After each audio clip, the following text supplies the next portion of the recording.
नमस्कार साथियों, सभी दोस्तों को प्रणाम। जय गणेश, गणिखम्मा, राम राम और दीपावली की अग्रिम शुभकामनाएं। आज हम पढ़ेंगे राजस्थान के भौतिक प्रदेश, पाठ नंबर 6, राजस्थान अध्ययन कक्षा 6। ठीक है, तो राजस्थान में टोटल आपको पता है 4 भौतिक प्रदेश पाए जाते हैं। राजस्थान में बहुत विविधता पाई जाती है। 4 भौतिक प्रदेश: थार का मरुस्थल, अरावली पर्वतमाला, ठीक है, पर्वतीय प्रदेश, पूर्वी मैदानी भाग, दक्षिण पूर्वी पठारी प्रदेश। तो देखते हैं इन सभी के बारे में डिटेल।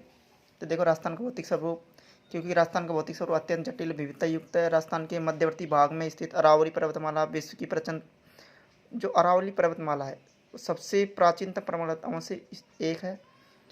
आप जानते हो कि राष्ट्र मध्यवर्ती भाग में अरावली पाई जाती है, पश्चिम में मरुस्थलीय पठार पाया जाता है, पूर्व में मैदानी भाग पाया जाता है और दक्षिण में पठारी भाग पाया जाता है। इस कारण भू संरचना के आधार पर राजस्थान को 4 भौतिक प्रदेश में बांटा गया है। पहला थार का मरुस्थल, दूसरा अरावली पर्वत, तीसरा पूर्वी मैदानी भाग, दक्षिणी पूर्वी पठारी प्रदेश। ठीक है, अब देखते हैं, अगर आप ये मैप की दृष्टि से समझें, हम मैप की दृष्टि से समझे, जैसे ये हमारा राजस्थान का नक्शा है, तो ये हमारा थार का मरुस्थल होगा। ये हमारा पश्चिमी मरुस्थलीय प्रदेश आ जाएगा इधर, पश्चिमी मरुस्थलीय प्रदेश। ठीक है, ये बीच में हमारे अरावली आ जाएगी, अरावली पर्वतीय प्रदेश, और यहाँ पर आ जाएगा हमारा पूर्वी मैदानी भाग, सवाई माधोपुर कोटा, और ये आएगा हमारा दक्षिणी पूर्वी पठारी प्रदेश। ठीक है, अब देखते हैं हम जो भौतिक प्रदेश के बारे में संक्षिप्त में जानकारी देख लेते हैं। कितनी जनसंख्या निवास कितना क्षेत्रफल है। तो देखो, पश्चिम मरुस्थलीय प्रदेश में का क्षेत्रफल लगभग 61.11% है। इसमें लगभग 40% जनसंख्या निवास करती है। इसमें लगभग 12 जिले स्थित है: जैसलमेर, बाड़मेर, बीकानेर इत्यादि। इस क्षेत्र में रेतीली बलुई मिट्टी पाई जाती है, जिसको वैज्ञानिक भाषा में एरिडोसोल मृदा कहते हैं, और इसमें जनसंख्या घनत्व सबसे कम पाया जाता है। पूर्वी मैदानी भाग में लगभग का क्षेत्रफल 23.46% है। इसमें लगभग 39%, 39% जनसंख्या पाई जाती है। लगभग 10 जिले आते हैं, और इसमें सबसे उपजाऊ मिट्टी जलोढ़ मृदा पाई जाती है, जिसको हम वैज्ञानिक भाषा में क्या कहते हैं, एलपी सोल कहते हैं। अरावली पर्वतीय प्रदेश, इसमें जो पर्वतीय पर्वत पाए जाते हैं, इसका क्षेत्रफल 9.3% है। जनसंख्या लगभग 10% निवास करती है, और इसमें लगभग 7 जिले आते हैं। दक्षिणी पूर्वी पठार प्रदेश में 6.89 इसका क्षेत्रफल है, और जनसंख्या लगभग 11% निवास करती है। 4 जिले इसमें आते हैं। अब इनको विस्तृत रूप से देखते हैं। देखो, थार का मरुस्थल, ये पश्चिम मरुस्थलीय प्रदेश, इसका विस्तार भारत की पश्चिमी सीमा से लेकर राजस्थान में अरावली तक है। ठीक है, राजस्थान के 12 जिलों में फैला हुआ है। लगभग 61% क्षेत्रफल है। यहाँ पर हमने देख लिया, जनसंख्या लगभग 40% है, और जो राजस्थान के थार पश्चिम भाग में थार का मरुस्थल स्थित है। जो विशेषता क्या है, विश्व के अन्य मरुस्थलों की तुलना में अधिक जनघनत्व, पशु घनत्व, वर्षा घन विविधता। ये जो मरुस्थल है विश्व के अन्य मरुस्थलों की तुलना में क्या, अधिक घनत्व, पशु घनत्व, वर्षा, खनिज विविधता, वनस्पति, कृषि, सिंचाई के साधन के कारण सर्वाधिक जैव विविधता आदि के कारण विश्व का सबसे धनी मरुस्थल है। सर्वाधिक जैव विविधता पाई जाती है इसमें, थार का मरुस्थल में। और ये बाड़मेर, जैसलमेर, बीकानेर में रेतीली मिट्टी पाई जाती है, रेत के टीले पाए जाते हैं, जो वहाँ के साथ अपना स्थान बदल लेते हैं। इन्हें हम बालू का स्तूप और स्थानीय भाषा में दोहरे कहते हैं। ठीक है, बाड़मेर, जैसलमेर, बीकानेर में स्थित रेतीले मरुस्थलीय भाग को हम क्या कहते हैं, भारतीय मरुस्थल, ग्रेट इंडियन डेजर्ट कहा जाता है। जो थार का मरुस्थल है उसको धरातलीय विस्तार के आधार पर मरुभूमि, घग्गर का मैदानी भाग, अर्ध मरुस्थलीय भाग, नागौर की उच्च भूमि, नागौर उच्च भूमि कहते हैं, अंतर्प्रवाही क्षेत्र में विभक्त किया गया है। अब हम दूसरा भाग है अरावली पर्वतीय प्रदेश। तो देखो, अरावली प्रदेश जो दक्षिण पश्चिम से उत्तर पूर्व दिशा में राज्य में लगभग 9% भाग पर अरावली पर्वतमाला क्षेत्र स्थित है। इसका विस्तार दक्षिण में गुजरात के खेड़ ब्रह्मा से पालनपुर से उत्तर में दिल्ली के रायसिंह तक है, और कितनी किलोमीटर में फैला हुआ है, 692 किलोमीटर में। राजस्थान में अरावली का विस्तार लगभग 550 किलोमीटर स्थित है। इसका क्षेत्रफल लगभग 9% है। जनसंख्या इसमें लगभग 10% निवास करती है और इसके अंतर्गत कुछ 7 जिला आते हैं, पीछे देख लिया हमने। विशेषता अरावली पर्वतमाला विश्व की सबसे प्राचीन पर्वतों में से एक है। ठीक है, और अरावली पर्वतमाला को हम राजस्थान को 2 भागों में विभाजित किया जाता है, पूर्वी राजस्थान और पश्चिमी राजस्थान। अरावली जो पर्वतमाला है राजस्थान का सबसे ऊंचा भूभाग है, पहाड़ी पर्वतीय प्रदेश है। इस पर्वतमाला में विभिन्न प्रकार के खनिज संसाधन प्राप्त होते हैं और अरावली पर्वत राजस्थान के पूर्व की और मरुस्थल के पूर्व की ओर प्रसार रेगिस्तान के मार्च को रोकती है। रेगिस्तान का पूर्व की ओर प्रसार होना कहलाता है, रेगिस्तान का मार्च कहलाता है रेगिस्तान का। ठीक है, तो अरावली पर्वतमाला इसको रोकती है। इस पर्वतमाला में अधिकांश नदियों की उद्गम स्थल स्थित है और विभिन्न प्रकार की वनस्पति, वन्य जीव, जड़ी बूटियाँ पाई जाती है। अरावली जो पर्वतमाला है मानसून को रोककर पूर्वी एवं राजस्थान में वर्षा करती है। मानसून को रोककर पूर्वी एवं दक्षिणी भाग में, दक्षिण राजस्थान में क्या करती है, वर्षा करती है। इन्हीं कारणों के कारण अरावली को हम राजस्थान की जीवन रेखा कहते हैं। राजस्थान में अरावली पर्वतमाला की सबसे ऊंची चोटी गुरु शिखर स्थित है, जो सिरोही में माउंट ऑफ सिरोही में स्थित है। ठीक है, और जिसकी ऊंचाई लगभग 1722 मीटर है। अरावली की अन्य चोटियाँ शेर 1597 मीटर, जरगा 1431 मीटर, देलवाड़ा 1422, अचलगढ़ सिरोही में स्थित है 1380, आबू 1295, कुंभलगढ़ 1224 स्थित है। ठीक है, पूर्वी मैदानी भाग और पूर्वी मैदानी प्रदेश जिसका क्षेत्रफल लगभग कितना है, 23% है। जनसंख्या 40% निवास करती है। सर्वाधिक जनघनत्व वाला भौतिक प्रदेश, क्योंकि यहाँ पर सबसे उपजाऊ मिट्टी, जलोढ़ मृदा पाई जाती है। इस कारण यहाँ सबसे ज़्यादा कृषि होती है, इसलिए सबसे ज़्यादा लोग निवास करते हैं, इसलिए यहाँ सबसे ज़्यादा जनघनत्व है। इसमें कुल 10 जिले आते हैं, जैसे सवाई माधोपुर, कोटा इत्यादि। ठीक है, मिट्टी, जलोढ़ मिट्टी पाई जाती है इसमें। बिहड़ और डांग। जो चंबल नदी इसी क्षेत्र में, इस जो भौतिक प्रदेश की मुख्य नदी है चंबल नदी। चंबल नदी के आसपास का जो कोटा से धौलपुर तक का जो क्षेत्र है, नाली अपरदन के कारण क्या हो जाता है, अत्यधिक ऊबड़ खाबड़ हो जाता है। इसके कारण इसे चंबल की भीड़ या उत्काद भूमि के नाम से जाना जाता है और राजस्थान का सबसे उपजाऊ भौतिक प्रदेश है। ठीक है, ये सर्वाधिक जनघनत्व वाला भौतिक प्रदेश है और राजस्थान का मैदान भाग चंबल, बनास, बाणगंगा उनकी सैनिक निर्मित है, जो विस्तृत रूप से गंगा के मैदान का प्रवाह है। राजस्थान के दक्षिण भाग में बांसवाड़ा एवं प्रतापगढ़ जिले में माही और उसकी सहायक नदियों द्वारा निर्मित मैदानी भाग को हम क्या कहते हैं, मैदानी भाग जिन्हें हम माही के मैदान के रूप में जानते हैं।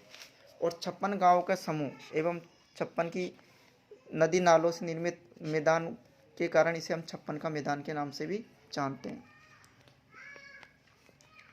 दक्षिणी पूर्वी पठार। राजस्थान के दक्षिणी पूर्वी पठार भाग को प्राचीन काल में हाड़ा वंशी शासकों का क्षेत्र होने के कारण हाड़ौती के पठार के नाम से जाना जाता है। इसमें लगभग 7% जनसंख्या निवास, इसका क्षेत्रफल लगभग 7% है और इसमें लगभग 11% लोग निवास करते हैं। इसमें के कुल 4 जिला आते हैं। ठीक है, और लावा निर्मित मध्यम कालीन मिट्टी पाई जाती है, जो उपजाऊ मिट्टी है। ठीक है, अब इसमें इस क्षेत्र में कुछ पठार पाए जाते हैं। देखो, बोराट का पठार उदयपुर एवं राजसमंद में कौन से, कुंभलगढ़ से गोगुंदा के मध्य का क्षेत्र बोराट का पठार कहलाता है। और उड़िया माबू का पठार सिरों में पाया जाता है। मेसा का पठार चित्तौड़गढ़ में पाया जाता है। ऊपर माल का पठार ठीक है, चित्तौड़गढ़ भीलवाड़ा। लसाड़े का पठार पाया जाता है उदयपुर एवं प्रतापगढ़ में पाया जाता है। बोराट का पठार कुंभलगढ़ एवं गोगुंदा के बीच का पठार, और कुंभलगढ़ और गोगुंदा कहाँ पर है, राजसमंद में स्थित है। ठीक है, ये कुछ पठार थे। अब हम देखेंगे इनके बारे में विशेष। तो देखो, क्षेत्रफल की दृष्टि से भौतिक प्रदेश का घटता अवक्रम। तो सर्वाधिक क्षेत्रफल कौन से भौतिक प्रदेश का है, पश्चिम मरुस्थलीय प्रदेश का, लगभग 61%।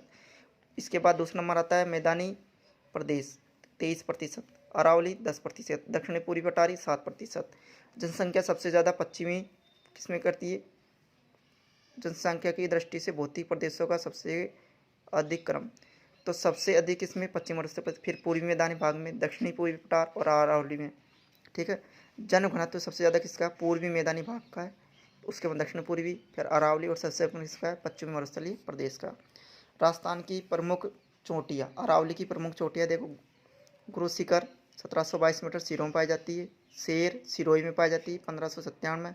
जरगा उदयपुर 1431, दिलवाड़ा 1422 मीटर, अचलगढ़ सिरोही में 1380 मीटर, आबू 1295 मीटर, ये घटते हुए क्रम में, जितनी भी चोटी लिखी हुई किसमें, अवरोही क्रम में लिखी हुई है ऊंचाई के अनुसार, और अवरोही क्रम या आरोही क्रम पूछा जाता है परीक्षा में। कुंभलगढ़ 2224 मीटर है और राजसमंद में स्थित है। रघुनाथगढ़ ये शिखर में स्थित है और इसकी जो ऊंचाई है 1055 मीटर है। ऋषिकेश इसकी ऊंचाई 1017 मीटर है। कमलनाथ 1000 मीटर है। सज्जनगढ़ 938, खो 920, बेराट 892 जयपुर में स्थित है। लीलगढ़ 874 मीटर, तारगढ़ अजमेर में स्थित है 870, और नागपाड़ 795 अजमेर। ठीक है। अब राजस्थान की जलवायु, तो आपको पता है राजस्थान की जलवायु कैसी है, शुष्क या अर्ध शुष्क। और राजस्थान की जलवायु पर 5 जो कारक है, प्रभावित करने वाले कारक, उनके बहुत प्रभाव पड़ता है। कौन कौन से? राज्य की अक्षांश स्थिति, भारतीय महाद्वीप में उत्तर पश्चिम स्थिति, समुद्र से दूरी, अरावली पर्वतीय की स्थिति, और प्रदेश का विस्तार। इन सभी कारणों के कारण राजस्थान देश का एकमात्र ऐसा प्रदेश है जहाँ 5 प्रकार की जलवायु परिस्थितियाँ उपलब्ध है। पहला है राज्य का भूभाग। ठीक है। जलवायु, जो राजस्थान के पश्चिम भाग में 61% भाग पर लगभग सूक्ष्म मर्सलीय जलवायु पाई जाती है। अरावली के पूर्व में जयपुर एवं उस उत्तर पूर्वी जिलों में कौन से उपाद्र जलवायु पाई जाती है। सवाई माधोपुर से लेकर उदयपुर तक आर्द्र जलवायु पाई जाती है, यहाँ ज़्यादा वर्षा होती है। दक्षिण में बांसवाड़ा, दक्षिण पूर्व में झालावाड़ इत्यादि आदि जिलों में अति आर्द्र जलवायु पाई जाती है, यहाँ औसत वर्षा लगभग 100 सेमी होती है। और जलवायु की औसत आधार पर यह कहा जा सकता है कि राजस्थान भारत के अन्य प्रदेशों में अधिक शुष्क है, यहाँ पर कम वर्षा होती है। ठीक है। राजस्थान में ऋतु चक्र, राजस्थान में मुख्यतः 3 ऋतु पाई जाती है, ग्रीष्म ऋतु, वर्षा ऋतु, शीत ऋतु। ग्रीष्म ऋतु आपको पता है मार्च से जून होती है, वर्षा ऋतु जुलाई से सितंबर होती है, शीत ऋतु अक्टूबर से फरवरी होती है। ग्रीष्म ऋतु की होती है मार्च से जून, सामान्यतः 30 से 40 डिग्री से अधिक। ठीक है। और इसमें तापमान रहता है पश्चिमी राजस्थान में, विशेषकर जैसलमेर, बाड़मेर, बीकानेर, गंगानगर आदि जिलों में तापमान 40 से 45 डिग्री तक हो जाता है ग्रीष्म ऋतु में। और थार मरुस्थल रेतीला होने के कारण भारत के अत्यधिक गर्म प्रदेश में एक है। यहाँ रेत जल्दी गर्म हो जाती है और जल्दी ठंडी हो जाती है, अतः मरुस्थल में दिन का तापमान बहुत बढ़ जाता है और रात में बहुत कम हो जाता है, जिससे दैनिक एवं वार्षिक तापमांतर भी अधिक होता है। ऊंचाई के कारण माउंट आबू सिरोही राज्य में ग्रीष्म ऋतु में राजस्थान का सबसे ठंडा प्रदेश रहता है। लू किसे कहते हैं? तो राजस्थान में ग्रीष्म ऋतु में चलने वाली अत्यंत गर्म वाली धूल भरी हवा को हम लू कहा जाता है। कभी कभी इनकी गति 100 किलोमीटर की प्रति घंटा से भी अधिक हो सकती है। सर्वाधिक धूल भरी आंधियाँ श्री गंगानगर में चलती है। अब देखो वर्षा ऋतु के बारे में देखते हैं। तो वर्षा ऋतु का जो होता है जुलाई से मध्य जून से आ जाता है, वैसे सितंबर तक मानसून वर्षा 90 से 95% होती है। इसमें राजस्थान में वर्षा 2 क्षेत्रों से होती है, 2 खाड़ी से, अरब सागर और बंगाल की खाड़ी से, 2 महासागरों से। ठीक है, 2 शाखाओं से होती है। लेकिन याद रखना सबसे ज़्यादा वर्षा किस होती है? बंगाल की खाड़ी से राजस्थान में सर्वाधिक वर्षा होती है, जो पूरी राजस्थान में होती है। अरब सागर के मानसून में अधिक वर्षा दक्षिणी भाग राजस्थान में होती है। सर्वाधिक वर्षा राजस्थान के झालावाड़ जिले में होती है, लगभग 100 सेमी, जिस कारण इसे राजस्थान का यानी झालावाड़ राजस्थान का सबसे आर्द्र जिला माना जाता है। और सबसे कम वर्षा जैसलमेर जिले में होती है, लगभग 10 सेमी। सबसे अधिक वर्षा प्राप्त करने वाला स्थान माउंट आबू है, जिसकी जहाँ औसत 150 सेमी वर्षा होती है। राजस्थान के दक्षिण पूर्वी भाग से उत्तरी पश्चिमी भाग से वर्षा लगातार कम होती चली जाती है। अरावली के पूर्व में 50 सेमी से अधिक और पश्चिम में 50 सेमी से कम वर्षा होती है, अर्थात अरावली को विभाजक रेखा भी कहा जाता है। शीत ऋतु अक्टूबर से फरवरी। तो राजस्थान में शीत ऋतु में तापमान धीरे धीरे क्या होता है? कम होता चल जाता है। पश्चिमी राजस्थान में रेत की अत्यधिक ठंडी होने से कारण तापमान 0 डिग्री या कुछ स्थान पर कम, इससे भी कम हो जाता है। ऊंचाई कारण जो है शीत ऋतु में माउंट आबू राजस्थान में सबसे अधिक ठंडा रहता है। इस ऋतु में आकाश साफ रहता है, मंद गति से पवन चलती है। और उत्तर भारत में आने वाली शीतलहर के प्रभाव में आने से ठंड बहुत बढ़ जाती है। मावट किसे कहते हैं? भारत में शीत ऋतु में होने वाली वर्षा को मावट या पश्चिमी विक्षोभ कहा जाता है। ये चक्रवात भूमध्य सागर से आकर राजस्थान सहित उत्तर पश्चिमी भारत में वर्षा करते हैं। इस वर्षा से गेहूं की फसल को सर्वाधिक लाभ होता है। सबसे ज़्यादा लाभ इससे होता है गेहूं की फसल को। अकाल मरुस्थल राजस्थान में, विशेषकर पश्चिमी राजस्थान में बार बार अकाल पड़ता है। इस कारण वर्षा का समय अपर्याप्त, अनिश्चित, अनियमित होना। इस कारण पशु पक्षियों के लिए चारा, पानी, मनुष्य का नल, पेयजल की कमी की स्थिति हो जाती है, जिसे अकाल कहा जाता है। ठीक है। कम वर्षा पश्चिमी राजस्थान की जलवायु का प्राकृतिक स्वभाव है, लेकिन मानवीय स्वार्थों ने जिस मतलब मानव ने क्या अपने स्वार्थ के लिए विभिन्न से वनों की कटाई की है, ठीक है ना। इस कारण यहाँ पर भूमिहित जल का अतिदोहन किया है, पारंपरिक संशोधन प्रबंधन निष्पक्ष किए, उसका प्रतिकूल प्रभाव जो है प्रदेश की आर्थिक और सामाजिक जीवन पर पड़ता है। मरुस्थलीकरण किसे कहते हैं? भौतिक दशा में मानवीय कार्य द्वारा जब उपजाऊ भूमि बंजर एवं रेतीली मिट्टी में परिवर्तित हो जाती है तो उस क्रिया को मरुस्थलीकरण कहते हैं। राजस्थान के पश्चिम भाग में लगातार मरुस्थल का विस्तार हो रहा है, फिर भी वृक्षारोपण इसे कम करने के प्रयास किए जा रहे हैं। प्रमुख शब्दावली देखते हैं। बंजर भूमि, अनउपजाऊ भूमि को हम बंजर भूमि कहते हैं। बीहड़ भूमि, चंबल नदी के कटाव से, चंबल नदी के या नदी के कटाव से बनी उबड़ खाबड़ भूमि बीहड़ कहलाती है। संवर्षा रेखा, मानचित्र पर समान वर्षा करने वाले स्थानों को जोड़ने वाली काल्पनिक रेखा संवर्षा रेखा कहलाती है। मानसूनी रेखा ऋतु के अनुसार अपनी दिशा बदलने वाली हवाएं मानसूनी हवाएं कहलाती है। और मृदा अपरदन, जल या पवन द्वारा मृदा का कटाव होना मृदा अपरदन कहलाता है। और राजस्थान की भौतिक स्वरूप से संबंधित कुछ महत्वपूर्ण MCQ देखो, तो देखते हैं। निम्न में कौन सा भौतिक प्रदेश राजस्थान में स्थित नहीं है? तो बताओ। अरावली पर्वत है, पूर्वी मैदान भी है, थारगढ़ स्तर वेले कौन सा स्थित नहीं है? हिमालय पर्वत स्थित नहीं है। अरावली की सबसे ऊंची चोटी कौन सी है बताओ? तो अरावली की सबसे ऊंची चोटी कौन सी? गुरु शिखर, ठीक है। एवरेस्ट तो विश्व की सबसे ऊंची नेपाल में स्थित है, ठीक है। कंचनजंगा भारत की स्थित है। जरगार उदयपुर राजस्थान में स्थित है। उदयपुर भूमि का बंजर व रेतीली मिट्टी में परिवर्तन क्या कहलाता है? क्या कहलाता है? मरुस्थलीकरण कहलाता है, ठीक है। बीहड़ कटाव होता है नदी के जल से, वो उबेड़ भूमि कहलाती है। बालस्ती में जो दोहरे होते हैं इनमें जर एक स्थान में धूल के कारण एक दूसरे स्थान से दूसरे स्थान उठकर चले जाते हैं, बालक तो कहते हैं। मावट सर्वाधिक किसके लिए फसल के लिए उपयोगी? सर्वाधिक लाभकारी है। किस फसल के लिए लाभकारी के सर्वाधिक लाभकारी? तो गेहूं की फसल के लिए लाभकारी है। चित्तौड़गढ़ में कौन सा पठार स्थित है? चित्तौड़गढ़ में कौन सा पठार स्थित है? मेसा का पठार स्थित है। सर्वाधिक जन्म घनत्व वाला, तो बताओ सर्वाधिक जन्म किस में होगा? सर्वाधिक ज़्यादा वर्षा, सबसे उपजाऊ मिट्टी कहाँ पर है? पूर्वी मैदानी भाग में। सबसे ज़्यादा लोग कहाँ रहेंगे? पूर्वी मैदानी भाग में। तो यहाँ पर सर्वाधिक जन्म घनत्व स्थित है। सर्वाधिक आर्द्र जिला कौन सा है? तो सर्वाधिक आर्द्र जिला, सबसे ज़्यादा वर्षा कहाँ होती है? झालावाड़ में होती है। राजस्थान की जीवन रेखा किसे कहते हैं? अरावली पर्वतमाला को कहते हैं, क्योंकि ये राजस्थान में वर्षा का लेकर आती है ना, रेगिस्तान प्रसार को रोकती है। सर्वाधिक उपजाऊ मिट्टी जलोढ़ मिट्टी किस भौतिक प्रदेश में पाई जाती है? किस में पाई जाती है बताओ? पूर्वी मैदानी भाग में पाई जाती है। सर्वाधिक जैव विविधता वाला मरुस्थल कौन सा है? तो थार का मरुस्थल है सर्वाधिक जैव विविधता। बालक औषधि किस में पाई जाती है? पश्चिम अरुणाचल प्रदेश में सबसे ज़्यादा बालक औषधि पाए जाते हैं, है ना। यहाँ ही बालक औषधि मिलते हैं, बाकी नहीं मिलते हैं लगभग। राजस्थान में अरावली का विस्तार कितना है? तो टोटल तो 792 किलोमीटर टोटल, लेकिन राजस्थान में कितना है? 550। और अरावली का विस्तार किस दिशा में है? तो अरावली का विस्तार किस दिशा में? दक्षिण पश्चिम से उत्तर पूर्व की ओर। अरावली का ढाल।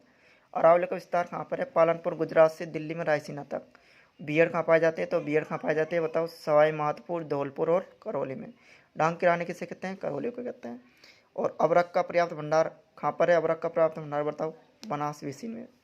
और राजस्थान को कितने भौतिक प्रदेशों में बांटा गया है? तो राजस्थान को पता है 4 भौतिक प्रदेशों में बांटा गया है।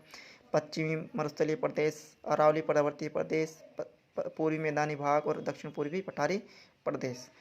तो आज हमने पढ़ा किसके बारे में? आज हमने पढ़ा राजस्थान की भौतिक प्रदेशों के बारे में। इसी प्रकार हम आगे वीडियो में मिलते रहेंगे। आज के लिए इतना ही। सभी दोस्तों को नमस्कार। इस वीडियो को देखें, यह आपकी परीक्षा के लिए अति महत्वपूर्ण साबित होगी। कुछ सुविधाओं के कारण अभी क्लास बोर्ड पर नहीं लग रही है, जैसे जो उपलब्ध होगी बोर्ड पर लग जाएगी। अभी संसाधनों की कमी के कारण आपको, लेकिन नोट्स अति लाभकारी आपके लिए। इनको देखकर अपने ज्ञान में वृद्धि करें और ज़्यादा से ज़्यादा लाभ उठाएं। धन्यवाद सभी दोस्तों को। प्रणाम।